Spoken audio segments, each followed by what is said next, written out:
한국은 일본 안보의 방파제 역할을 하고 있는가? 문재인은 19일 국민과의 대화에서 지소미아 종료 결정과 관련 일본 안보 방파제론을 제시했다. 이에 대해 방파제론의 개념 등을 살펴본다. 방파제론의 개념.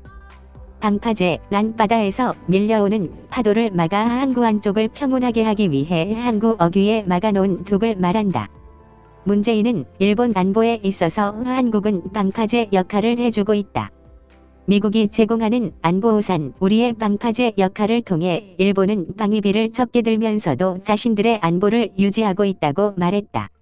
이는 지소미아 종료 결정이 대내외적으로 불가피성을 알리기 위한 것으로 보인다. 일본 안보 방파제로는 대륙 세력인 북중러 세력의 해양 진출에 대해 한미일의 해양 세력이 막아주고 있으므로 일본은 이 틀에서 적은 비용으로 안보를 유지하고 있다는 주장인데 이른 일리는 있어 보인다. 일본의 국방비는 GDP의 1% 수준이고 한국의 국방비는 GDP의 2.5% 수준인데 비해 일본은 GDP가 우리보다 훨씬 크기 때문에 1%라고 하더라도 우리보다 안보 예산 규모가 크다. 따라서 일본의 인공위성 등 북한의 핵미사일 공격에 대한 정찰 전략 자산은 우리와 비교되지 않는다. 한편 일본 방위비 1%는 일본 평화헌법에 의해 군사대국화를 방지하기 위해 한도를 정해놓은 것이라는 것을 간과해서는 안 된다. 일본의 한국 수출 규제 원인. 일본이 한국에 대해 수출 규제를 한 이유는 문재인 정부가 65년 한일협정을 무시하고 대법원의 징용자 배상 판결과 위안부 협정을 파기했기 때문인 것으로 보인다.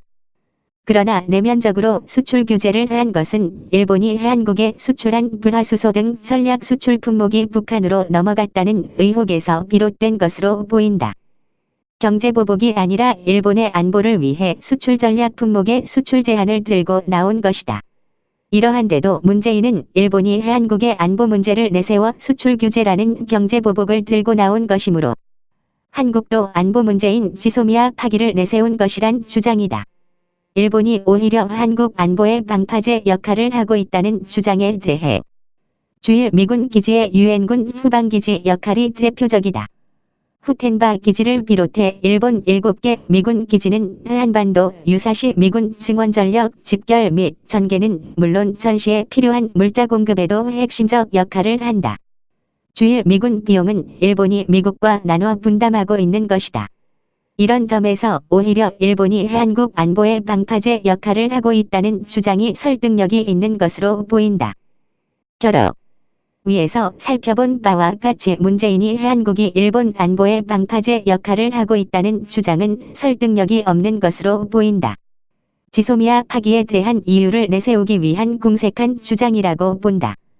북한의 핵미사일을 방어하기 위해서는 일본의 정찰 전략 자산에 의한 군사정보의 상시 협력 체제는 한국 안보의 결정적 역할이 되고 있으며 한반도 전쟁 시 유엔군 및 미군 전력 증강의 전개에 있어서도 지소미아 체제는 필수적이라는 것을 알아야 할 것이다.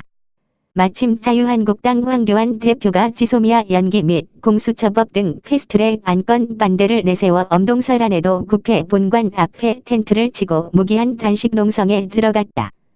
목숨을 건 그의 단식 투쟁이 성공하기를 하느님께 빈다. 2019년 11월 21일 이호근 방송